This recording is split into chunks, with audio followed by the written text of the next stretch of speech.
కర్ణాటకలోని ప్రముఖ పుణ్యక్షేత్రం ధర్మస్థలలో గత 20 ఏళ్లలో అనేక మంది మహిళలు యువతులు హత్యకు గురయ్యారని వచ్చిన ఫిర్యాదుతో ప్రభుత్వం ప్రత్యేక దర్యాప్తు బృందాన్ని ఏర్పాటు చేసింది. కర్ణాటకలోని ప్రముఖ పుణ్యక్షేత్రం ధర్మస్థలలో మహిళలు యువతుల మిస్టరీ మరణాలపై విచారణ జరిపేందుకు ప్రత్యేక దర్యాప్తు బృందం సిట్ను సిద్దరామయ్య ప్రభుత్వం ఏర్పాటు చేసింది. ప్రత్యేక దర్యాప్తు బృందానికి అంతర్గత భద్రతా విభాగం director general of police Pranav Mohanty నేతృత్వం వహిస్తారు. ప్రస్తుత కేసులు మాత్రమే కాకుండా కర్ణాటక వ్యాప్తంగా ఇతర పోలీస్ స్టేషన్లలో నమోదైన అన్ని సంబంధిత కేసులను కూడా దర్యాప్తు చేయడానికి సిట్ కి అధికారం ఇచ్చారు. దక్షిణ కన్నడ జిల్లా పోలీసు కార్యాలయం నుంచి సిట్ పనిచేస్తుంది. సమగ్ర దర్యాప్తు నివేదికను వీలైనంత త్వరగా డీజీపీ ప్రభుత్వానికి సమర్పించనున్నారు. ధర్మస్థల పుణ్యక్షేత్రం ఈ పవిత్ర భూమి ఇప్పుడు భయంకర ఆరోపణలతో కలకలం రేపుతోంది. 25 ఏళ్లలో 300 వరకు హత్యలు జరిగాయని ఓ మాజీ కార్మికుడు చేసిన ఆరోపణలు సంచలనంగా మారాయి. ఇంతకీ ధర్మస్థలలో ఏం జరిగింది? ధర్మస్థలంలో 300 హత్యలు. ఆలయ పెద్దల ప్రమేయం ఉందా? 2 దశాబ్దాలుగా వందలాది మంది హత్యకు గురయ్యారని, లైంగిక వేధింపులు జరిగాయని ఓ పారిశుద్ధ్య కార్మికుడు ఫిర్యాదు చేశాడు. For I know that the Lord is great and that our Lord is above all gods.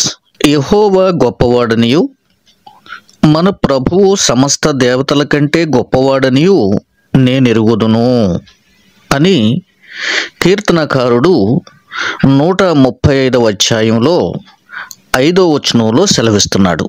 ఆమేన్, ఆమేన్, ఆమేన్.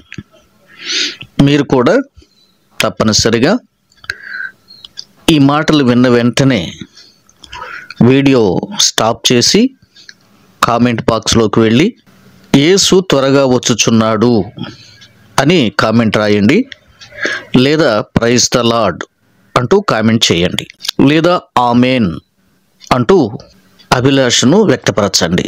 మీ యొక్క ఆలోచనలు కామెంట్ రూపంలో దైవమును గురించి ముందుగా తెలియపరచండి. మనం సేవిస్తున్నటువంటి దేవుడు లోకరక్షకుడు. ఎస్, ఆయన మాత్రమే సృష్టికర్త, దేవదేవుడై ఉన్నాడు. ఆయన తండ్రిగా, కుమారునిగా, పరిశుద్ధాత్మగా బైబిల్లో మనకు ప్రత్యక్షమవుతూ ఉన్నాడు. దేవుడు ఒక్కడే. టోటల్గా ఇప్పుడు ఆయన్ని మనం యేసుక్రీస్తు అనే నామములో ఆయన్ని మనం పూజిస్తున్నాం, ఆయన్ని మనం సేవిస్తున్నాం, ఆయన్ని మనం ఆరాధిస్తున్నాం. రాజులకు రాజును, ప్రభువులకు ప్రభువును, దేవతలకు పైన మహాత్యము కలిగిన మహారాజు అంటూ బైబిల్ ఆయన్ని కొనియాడుతోంది. ఇక్కడ కీర్తనకారుడైతే ఈ ఉదయకాల వేళలో సమస్త దేవతల కంటేను మన దేవుడు గొప్పవాడని I know well about him అంటూ కీర్తనకారుడు ఇక్కడ మాట్లాడుతూ ఉన్నాడు. దేవునికి మరి ఒకసారి స్తుతి, మహిమ, ఘనత కలుగునుగాక. ఆమేన్. యేసుక్రీస్తు నామమునకు మహిమ, ఘనత, ప్రభావములు కలుగుగాక. ఆమేన్.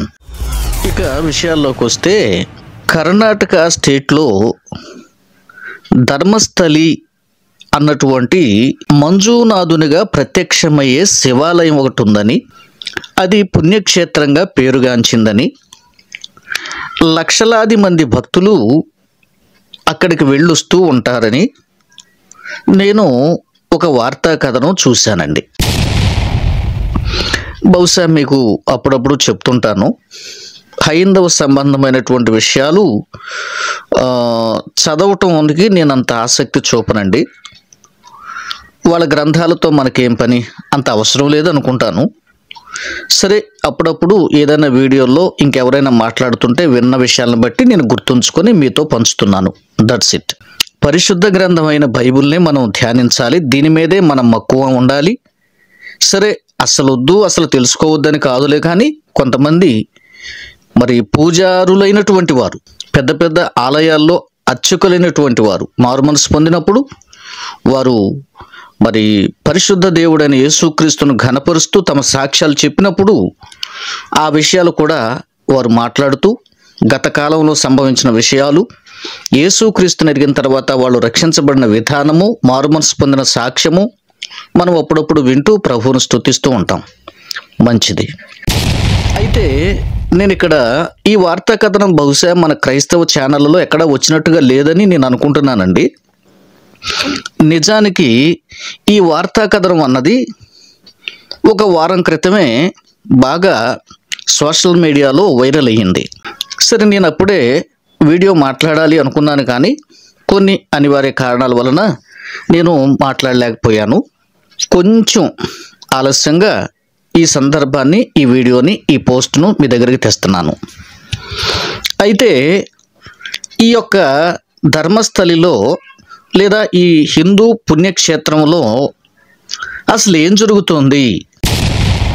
వరుసగా మర్డర్లు జరుగుతున్నట్లుగా, అది కూడా స్త్రీల మీద, చిన్న పిల్లల మీద, స్కూల్ పిల్లల మీద కూడా అత్యాచారాలు జరుగుతున్నట్లుగా, అదేనండి రేప్ అనేటువంటివి జరుగుతున్నట్లుగా, మర్డర్లు చేసినట్లుగా జరుగుతున్నట్లుగా, తర్వాత అక్కడ పారిశుద్ధ్య కార్యక్రమాలు నిర్వహించేటువంటి ఒక వ్యక్తిని ఈ పనిలో పావుగా వాడుకొని ఆ సముద్రపు తెన్నెల్లో, ఇసుక తెన్నెల్లో, ఆ నదీ తీరానండి పూడ్చిపెట్టేటువంటి కార్యక్రమం అప్పగించి ఇలాగ కొంతమంది దుండగులు దుశ్చర్యకు పాల్పడ్డారు అనేటువంటి వార్తా కథనాలు గుప్పుమన్నాయి.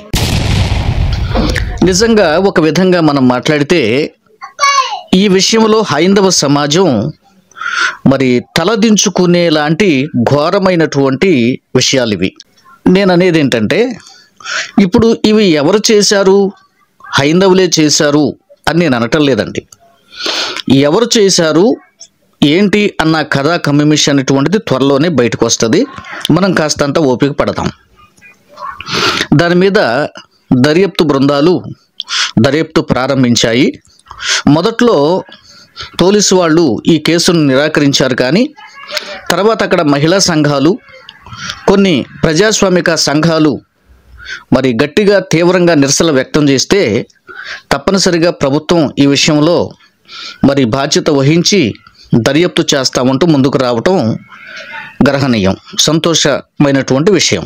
ఎవరు ఏంటి అన్నది మనం పక్కన పెట్టినా, ఒక పుణ్యక్షేత్రం దగ్గర సుమారుగా గత 20 సంవత్సరాలుగా కొనసాగుతున్న మారణకాండను గూర్చినటువంటి, దేశము తలదించుకునేలా, ప్రపంచం ఎదుట దేశము సిగ్గుపడేలాగా ఆ పుణ్యక్షేత్రాన్ని అడ్డగా మార్చుకొని అక్కడ కొందరు దుర్మార్గులు, దుష్టులైనటువంటి మనుషులు దుష్ట కార్యకలాపాలు జరిగిస్తూ ఏమండి ఈ రీతిగా హత్యాకాండను కొనసాగించడాన్ని మేము తీవ్రంగా క్రిస్టియన్ రైట్స్ ఆర్గనైజేషన్ నుండి తీవ్రంగా ఖండిస్తున్నాం.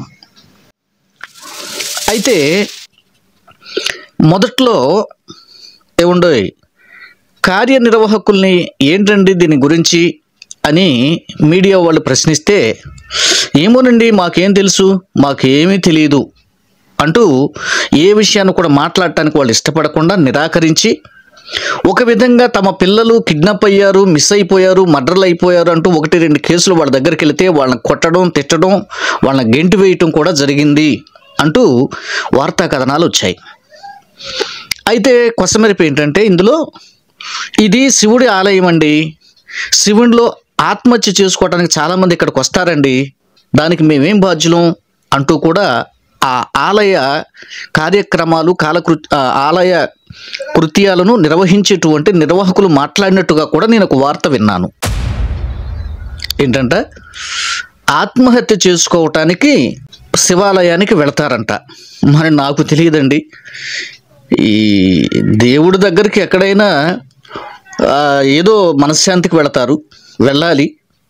ఏ దేవుడి దగ్గరికైనా, ఏ మతమైనా ఏమండి మనశ్శాంతిగా ఉండటానికి, సంతోషంగా బ్రతకటానికి, కష్టాలు పోగొట్టుకోవడానికి దేవుడి దగ్గరికి వెళ్ళాలి. శివుడి దగ్గరికి వీళ్ళు ఎందుకు వెళ్తున్నారంట? శివైక్యం కావడానికి వెళతారని అన్నట్లుగా మాట్లాడుతున్నారు. ఒకటి, దీన్ని నేను తీవ్రంగా వ్యతిరేకిస్తున్నానండి. ఈ మాటని ఆ ఆలయ నిర్వాహకులు ఇచ్చినటువంటి మాట, ఆ హైందవ సమాజం లేక ఆ ఆలయ నిర్వాహకులు ఇచ్చినటువంటి ఈ మాటను నేను గట్టిగా తీవ్రంగా వ్యతిరేకిస్తున్నాను. ఎందుకనంటే అంటే ఒకవేళ సరే వాళ్ళ మాటే ఓకే అందాం, వాళ్ళ మాట ప్రకారమే ఓకే అయితే అచ్చంగా స్త్రీలే ఆత్మహత్యలు చేసుకోవడానికి వెళుతున్నారా?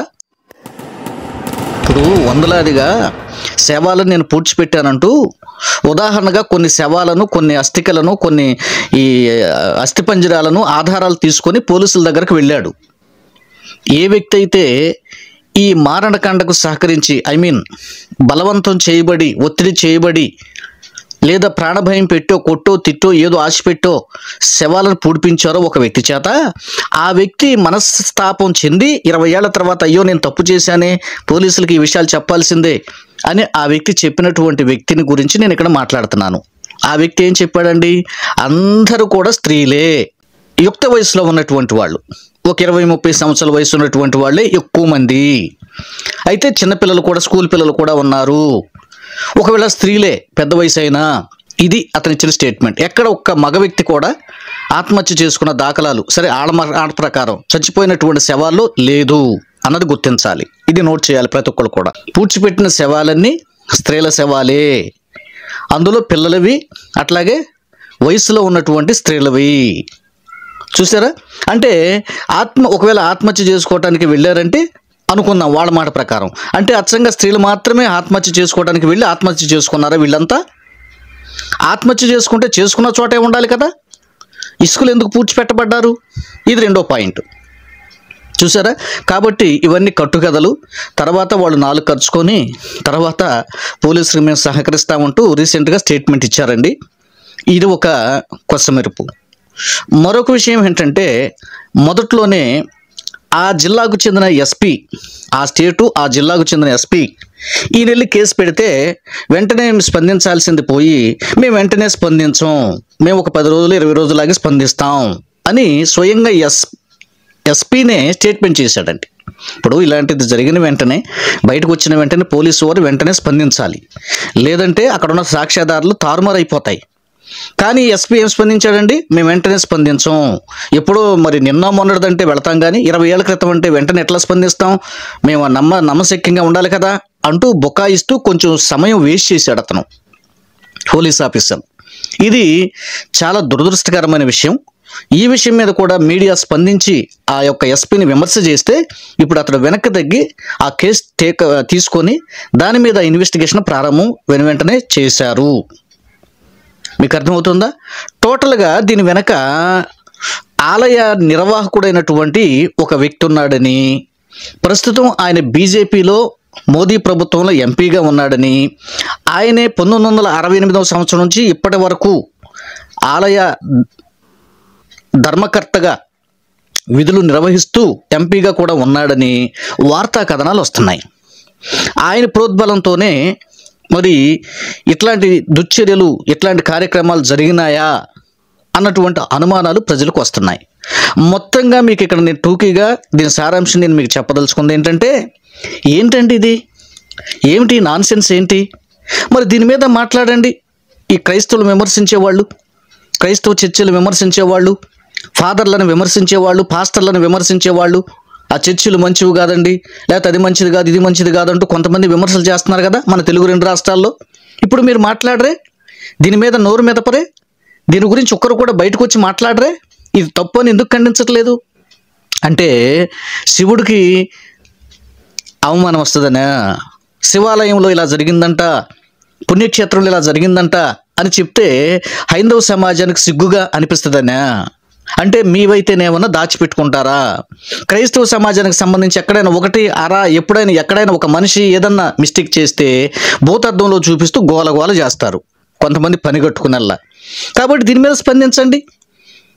Okay, right. అసలు ఇక విషయాలు ఏంటి, ఎక్కడ జరిగింది ఏంటి అన్నది చాలామందికి తెలియకపోవచ్చు అండి. మీకోసం నేను ఈ వార్తా కథనాన్ని చదివి మీకు వినిపిస్తా. ధర్మస్థలలో మిస్టరీ మర్డర్లు, సిట్ను ఏర్పాటు చేసిన సర్కారు అనే టైటిల్తో నమస్తే తెలంగాణ అనేటువంటి ఒక పత్రికా కథనాన్ని మీ దగ్గరికి తెస్తున్నానండి. 26 జూలై 2025 న్యూస్ అండి ఇది. రైట్. హైలైట్ చేసినటువంటి అంశాలు: 20 ఏండ్లలో వందలాది మంది బాలికలు, టీనేజర్లు రేపులు, హత్యలు. రెండో విషయం, మాజీ పారిశుద్ధ్య కార్మికుడు ఫిర్యాదుతో దారుణం వెలుగులోకి వచ్చింది. హైలైట్ అయిన మూడో విషయం, పూడ్చిపెట్టకపోతే చంపేస్తామని బెదిరించారని కార్మికుడు ఆవేదన చెందాడు. తరువాత అపరాధ భావం తట్టుకోలేక ఇప్పుడు బయట పెట్టానని వెల్లడించాడు. మరో విషయం, పారదర్శక విచారణకు సహకరిస్తానన్న ధర్మస్థల ఆలయ నిర్వాహకులు. మొదట్లో నేను చెప్పాను కదా, తోసిపుచ్చారండి. ఇక తప్పనిసరిగా మెడలు వంచి ఖచ్చితంగా సహకరిస్తామంటూ స్టేట్మెంట్ చేయటం గమనార్హం. ఈ కథను చెప్పాను కదండి, హైదరాబాద్ నుండి వెలువడింది. మరి స్పెషల్ టాస్క్ బ్యూరో నమస్తే తెలంగాణ నుంచి ఈ కథనం అందించారండి. మీకు క్లియర్గా అర్థమయ్యేటట్టుగా దీని మీద వివరణిస్తాను, వినండి. కర్ణాటకలోని దక్షిణ కన్నడ జిల్లా, అక్కడ ధర్మస్థల అనే ఓ పుణ్యక్షేత్రం ఉంది. పరమశివుడు ఇక్కడ మంజునాథ స్వామిగా భక్తులకు దర్శనమిస్తాడు. ఏటా లక్షలాది మంది భక్తులు సందర్శించే ఈ పుణ్యక్షేత్రం మర్డర్ మిస్టరీలకు ఇప్పుడు కేర్ ఆఫ్గా మారింది. యావత్తు దేశాన్ని విస్మయానికి గురి చేస్తున్న ఈ ఘటన ఓ పారిశుద్ధ్య కార్మికుడు ఇటీవల ఇచ్చిన ఓ ఫిర్యాదుతో వెలుగులోకి వచ్చింది. అయితే ఈ విషయాలు అనేటువంటివి హైందవ సోదరులు కూడా వింటారు, మన ఛానల్ని వెంబడిస్తారని నాకు తెలుసండి. దయచేసి మీరు వేరే దృష్టితో నా గురించి ఆలోచించకుండా, ఈ వీడియో చూడకుండా, ఒక భారతీయునిగా, సగటు భారతీయునిగా ఈ వీడియో మీరు తిలకించాల్సిందిగా నేను మిమ్మల్ని కోరుకుంటున్నాను. మనం భారతీయులం, జాతీయతా భావం కలిగి మతాలకు అతీతంగా ఇలాంటి విషయాల మీద ఖచ్చితంగా మనం అందరం కూడా ఏకకంఠంతో, ముక్తకంఠంతో స్పందించి తీరాలి. హైందవులైనటువంటి వారిలో లౌకికవాదులు ఎక్కువగా ఉంటారు, నాకు తెలుసండి. మీలాంటి వారు ఖచ్చితంగా చక్కగా సమాజానికి ఉపయోగపడతారు, లౌకికవాదం కలిగినటువంటి వారు. కనుక ఇట్లాంటి వాటిని ఖండించండి. హిందూ సోదరులారా, మీకు నేను పిలుపునిస్తున్నాను. ఇలాంటి చెడు ఎక్కడ జరిగినా, ఈవెన్ క్రిస్టియానిటీలో జరిగినా ఖచ్చితంగా ఖండించి తీరతాం. కనుక హైందవ సమాజం దీని విషయంలో ఖండించి తీరండి. రైట్? దేవుణ్ణి అడ్డం పెట్టుకొని, దేవాలయాన్ని అడ్డం పెట్టుకొని, పుణ్యక్షేత్రం అనే పేరుతో ప్రజలు అక్కడికి రప్పించుకొని వస్తున్న ప్రజలపైన అగత్యాలు చేస్తూ, రేపులు చేస్తూ, మర్డర్లు చేస్తూ, ఇంత దారుణానికి తెగబడుతున్నటువంటి వారిని ఏం చేయాలి? ఖచ్చితంగా అలాంటి వారిని ఉరి తీయాలి. ఖచ్చితంగా న్యాయస్థానంలో దోషులుగా నిరూపించి తీరాలి. అట్లాంటి వారికి మరణశిక్ష వేయాలి. మరొకరు ఇలాంటి పాపిష్టి పనులు చేయటానికి భయపడాలి. చూసారా? నాకు తెలిసి ఎక్కడ చరిత్రలో ఏ చర్చిలో, ఏ పుణ్యక్షేత్రం అని పిలువబడే ఏ చర్చి ఏరియాల్లో కూడా, ఏ క్రైస్తవ సంబంధితమైనటువంటి పవిత్ర పుణ్యక్షేత్రాలు అనబడేటువంటివి ఎక్కడున్నా సరే, అది గుణదల కావచ్చు, లేకపోతే చెన్నై కావచ్చు, నాగపట్నం కావచ్చు, ఇంకొక చోట, ఇలాంటి దారుణాలు చరిత్రలో ఎక్కడ జరిగినట్లుగా నాకైతే తెలియదు. ఒకవేళ ఇలాంటి చరిత్ర ఎక్కడ జరిగినా సరే, ఏ మతంలో జరిగినా సరే, ఖచ్చితంగా మనందరం ముక్తకంఠంతో ఖండించి తీరదాం. ఇది గుర్తుంచుకోండి. జూలై 3న ఓ న్యాయవాదితో కలిసి ధర్మస్థల పోలీస్ స్టేషన్కు ఓ వ్యక్తి వచ్చాడు. ధర్మస్థల ఆలయంలో, బహుశా ఆ ప్రాంతాన్ని ధర్మస్థలం అని కూడా పిలుస్తారేమోనండి, దేవాలయాన్నే కాకుండా. మరి ధర్మస్థల పోలీస్ స్టేషన్ అని కూడా ఉంది. మరి ఆ ప్రాంతాన్ని బహుశా ధర్మస్థలంగా పిలుస్తారేమో అని నేను భావిస్తున్నా. ధర్మస్థల ఆలయంలో గతంలో తాను 20 ఏండ్ల పాటు పారిశుద్ధ్య కార్మికుడిగా పనిచేసినట్టు పరిచయం చేసుకున్న అతను, ఓకే, ఈ సమయంలోనే వందలాది మృతదేహాలను తాను పాతిపెట్టినట్టు పోలీసులకు చెప్పాడు. హతుల్లో టీనేజ్ అమ్మాయిలు, చిన్నారులే ఎక్కువగా ఉన్నారని, వారిలో కొందరిపై లైంగిక దాడులు, యాసిడ్ దాడులు కూడా జరిగాయని బాంబు పేల్చాడు. ఈ చిన్నారులు ఆత్మహత్యలు చేసుకోవటానికి లేక శివుడిలో ఐక్యం చెందడానికి ఆలయానికి వస్తారా? పుణ్యక్షేత్రం కనుక విజిట్ చేయడానికి, చూడడానికి, అక్కడేదో అది ఒక పవిత్రమైన స్థలమని, అక్కడేదో మహాత్యం కలిగిన స్థలమని, అక్కడేదో దేవుడు ఉంటాడని భావనతో ప్రజలు వెళ్ళారు. స్కూలు పిల్లలు కూడా వెళ్ళారు, పిక్నిక్ వెళ్ళినట్టుగా వెళ్ళారు. ఏకాంతంగా, ఒంటరిగా అట్లాంటి వాళ్ళని కిడ్నాప్ చేసి, రేపులు చేసి, పాడు చేసి, భయంకరంగా మర్డర్లు చేసి పాతి పెట్టారు దుర్మార్గులు. మనకు అర్థమవుతుంది కదా కళ్ళకు కట్టినట్టుగా ఇది చదువుతుంటేనే. చూసారా? దీంతో షాకుకు గురైన పోలీసులు ఆ వ్యక్తి నుంచి పూర్తి వివరాలు సేకరించారు.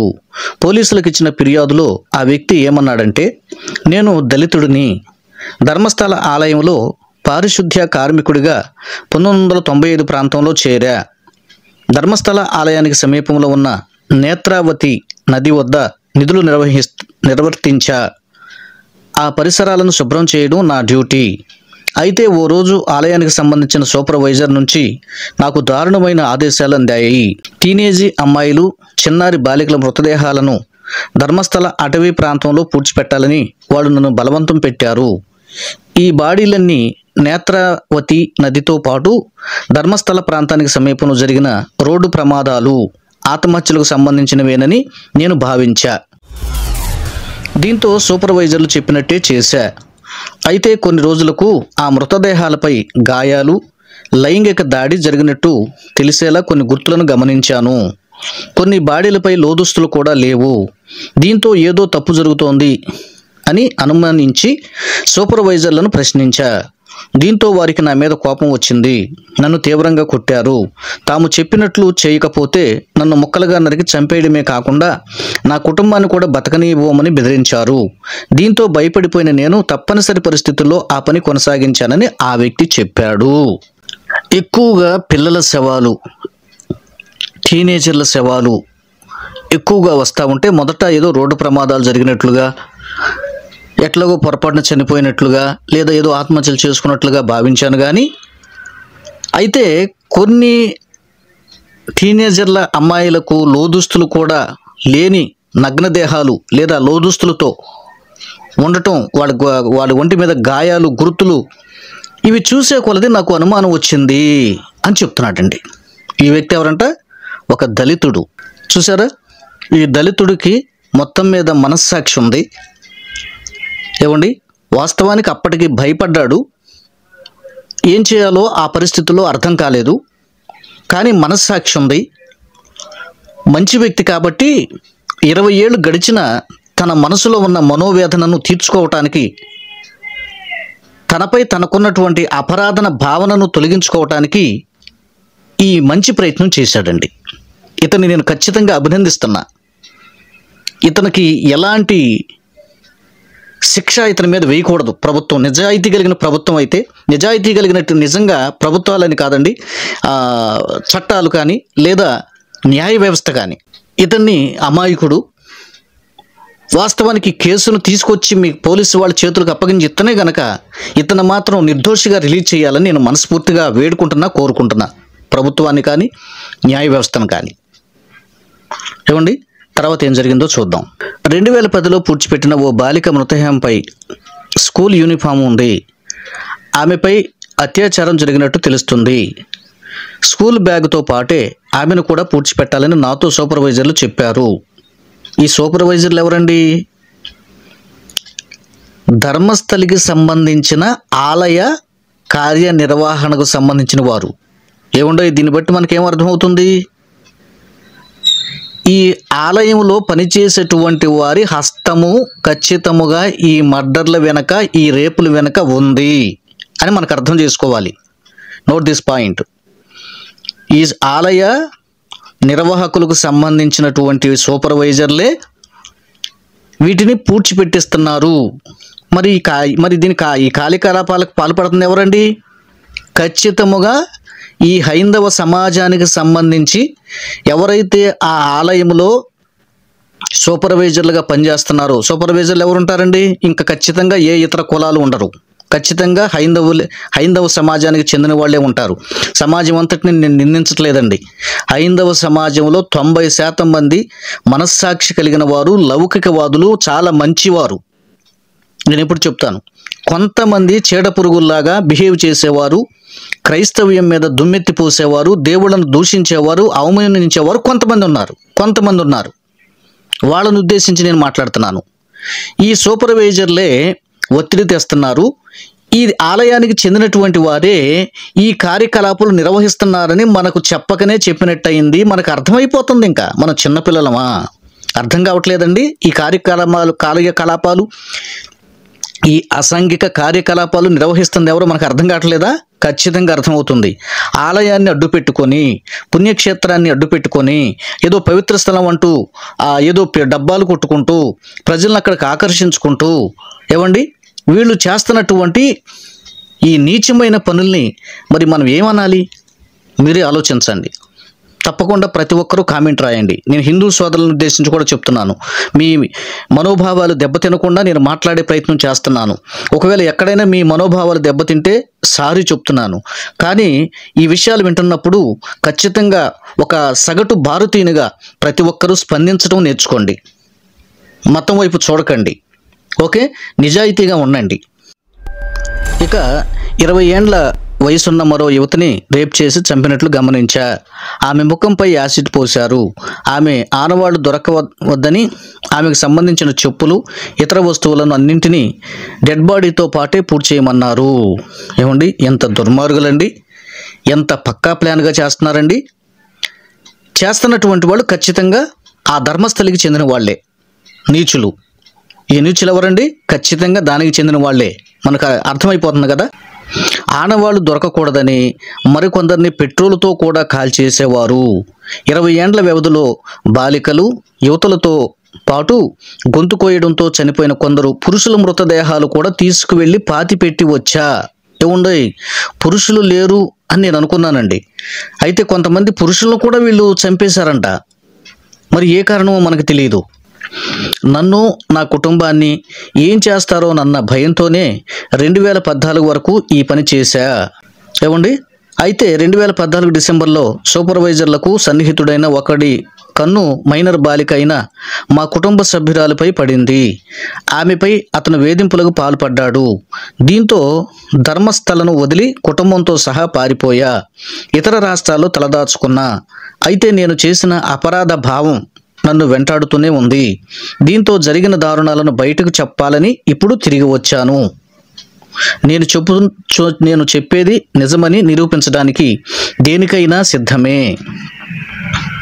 బ్రెయిన్ మ్యాపింగ్, పాలిగ్రఫీ లాంటి టెస్టులను కూడా సిద్ధమే.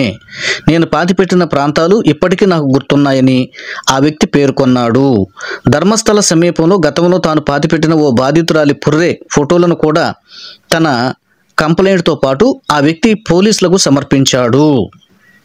తనకు, తన కుటుంబానికి తగిన భద్రత కల్పిస్తే సూపర్వైజర్ల పేర్లు కూడా చెప్తానని అన్నాడు.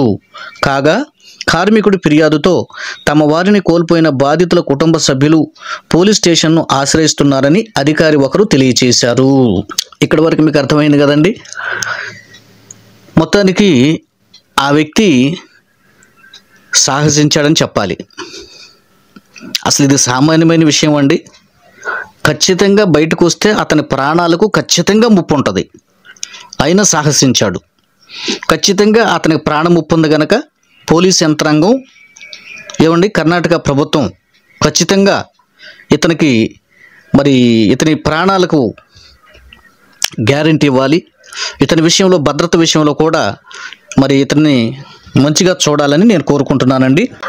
అవసరమైతే వాళ్ళ పేర్లు కూడా బయటకు చెప్తాను అనడం చాలా హర్షణీయం. కార్మికుడి ఫిర్యాదును తీసుకున్న పోలీసులు కేసు నమోదు చేశారు.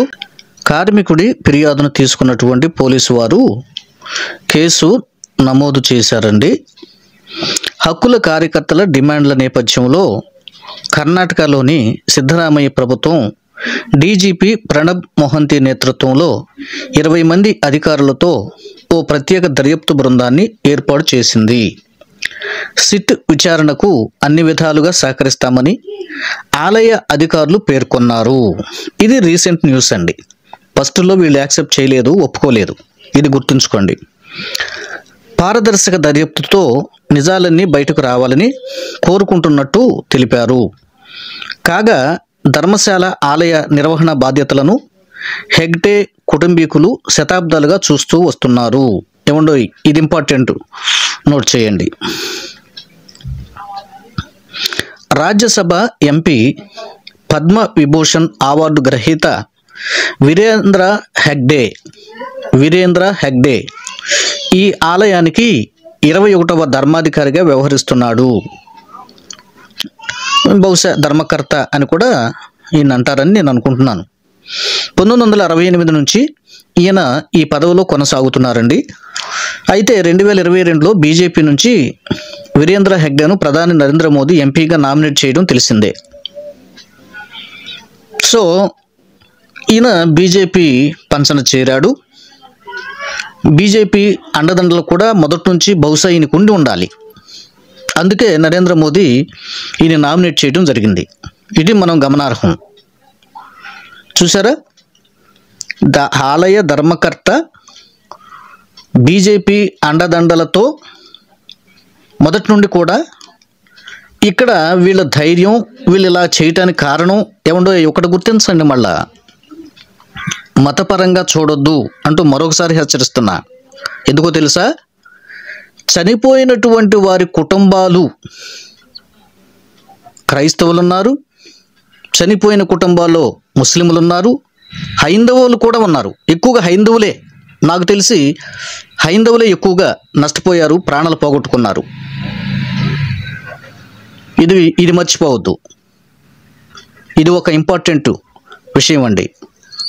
కిడ్నాప్ చేయబడ్డటువంటి, హత్యకు రేపులకు గురైనటువంటి బాలికలు కానీ టీనేజర్స్ కానీ 190 మంది హిందువులే. హిందూ కుటుంబాలకు అన్యాయం జరిగింది ఇక్కడ. ఇది మర్చిపోకండి. హిందూ దేవాలయాన్ని అడ్డు పెట్టుకొని బీజేపీ అండదండలతో ఈ దౌత్య కాండ కొనసాగింది అని నేను భావిస్తున్నా. తర్వాత మీకు అన్ని విషయాలు బయటకు వస్తాయండి, కొంచెం ఓపిక పడదాం. ధర్మస్థలలో మిస్టరీ మరణాలు కొత్త ఏం కాదు. 2012లో ధర్మస్థలలో సౌజన్య అనే 17 ఏండ్ల యువతి అనుమానాస్పద స్థితిలో మరణించడం సంచలనంగా మారింది. ఎప్పుడండి? 2012లోనంట. ఆమెపై అత్యాచారం జరిగినట్టు ఫోరెన్సిక్ నివేదికలో తేలింది. ధర్మస్థల ఆలయ నిర్వాహకులకు సంబంధించిన వ్యక్తులే ఈ దారుణానికి పాల్పడ్డారని సౌజన్య కుటుంబీకులు ఆరోపించారు. జస్టిస్ ఫర్ సౌజన్య పేరిట హక్కుల కార్యకర్తలు పెద్ద ఎత్తున ఆందోళనలు చేపట్టారు. ఇకపోతే 1987లో పద్మలత 17 సంవత్సరాలు అమ్మాయి. ఈ అమ్మాయి అత్యాచారం చూసారా, అంటే మానభంగం చేశారు.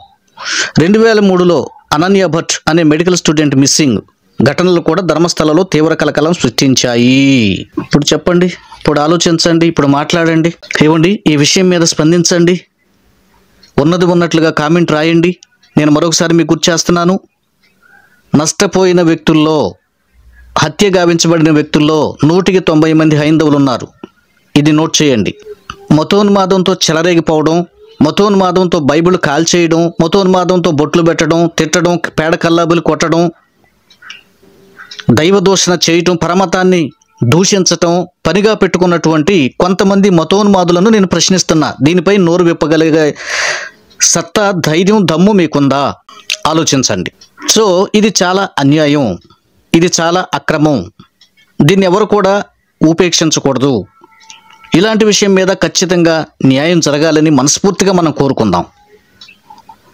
ఆలయం పేరు చెప్పి ఆలయాన్ని అడ్డుపెట్టుకొని అదేదో పుణ్యక్షేత్రంగా ప్రకటించుకొని ప్రజలను అక్కడికి ఆకర్షించుకుంటూ దశాబ్దాలుగా తరబడి మారణకాండలు, దౌత్యాలు, అత్యాచారాలు, హత్యలు, మానభంగాలు, ఈ భయంకరమైనటువంటి దుశ్చర్యలకు పాల్పడుతున్నటువంటి వారిపై కఠిన చర్యలు, ఆ ఆలయాన్ని వెంటనే మూసేయాలని కూడా నేను డిమాండ్ చేస్తున్నా. ఆ పేరిట మన భారత స్త్రీలు దారుణమైన మారణ హోమానికి గురవుతున్నారు. కాబట్టి ఖచ్చితంగా ఆలయాన్ని మూసివేయాలి. అట్లాగే ఎవరైతే ఈ కార్యకలాపాలు నిర్వహించారో త్వరగా వారిని ఫైండ్ అవుట్ చేయాలి. తగిన శిక్ష వారి మీదకి రావాలి. దీని వెనక ఉన్నటువంటి పెద్ద పెద్ద హస్తాలు కూడా బయటికి రావాలి అని నేను మనస్ఫూర్తిగా కోరుకుంటున్నా. Thank you. God bless you. ఆయనపై కాకుండా ఆలయ ట్రస్టులో ముఖ్యులు అంటూ ఓ మాజీ కార్మికుడు ఆరోపణలు చేశాడు. దీనిపై పోలీసులు దర్యాప్తు చేయనున్నారు. 2012లో కూడా ఆరోపణలు రాగా ధర్మస్థలం పేరు ప్రఖ్యాతల్ని మసకబార్చేందుకు కొందరు ప్రయత్నిస్తున్నారని అప్పుడు ఆయన స్పందించారు. ఇప్పుడు కూడా సిట్ విచారణను స్వాగతిస్తున్నారు. కోట్ల సంపదతో ముడిపడి ఉన్న ట్రస్ట్ కావడంతో ఆరోపణలు రావడం సహజమే. కొందరు పడని వ్యక్తులు కుట్ర చేసే అవకాశం ఉంది. ప్రముఖ పుణ్యక్షేత్రమైన ధర్మస్థలకు స్థానికులే కాకుండా పొరుగు రాష్ట్రాల నుంచి భారీగా భక్తులు వస్తుంటారు. గతంలో అక్కడ పనిచేసి వెళ్లిపోయిన పారిశుద్ధ్య కార్మికుడు అనేక మృతదేహాలను ఖననం చేశారని జూలై 3న దక్షిణ కన్నడ పోలీసులకు ఫిర్యాదు చేయడం సంచలనం రేపింది. ధర్మస్థల్లో 1995-2014 మధ్య కాలంలో పనిచేశారని, అనేక మంది బాధితుల మృతదేహాలను ఖననం చేశారని ఆ ప్రజావేగు వివరించాడు. బాధితుల్లో మహిళలు, మైనర్ బాలికలు ఉన్నారని, వారిపై హింస, లైంగిక దాడి జరిగిన ఆనవాళ్లు కనిపించాయని పేర్కొన్నాడు.